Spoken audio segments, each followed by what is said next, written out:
Welcome to the Slop Farm. Enjoy the video. You should start with charged WH-1000XM4 and your phone ready. This saves time and prevents interruptions.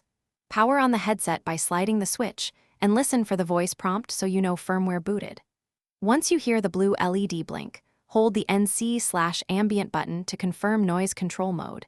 This verifies the controls are responsive. Make sure Bluetooth is enabled on your device because pairing is the next immediate step. Doing that now avoids repeated resets later. You now pair the headset.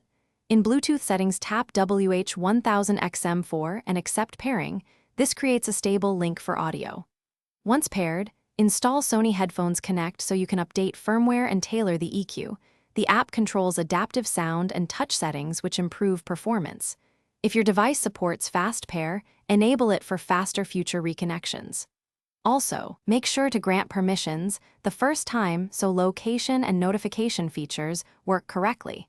This avoids missing app-driven updates. Finish by customizing noise cancellation and ambient modes based on your commute or office.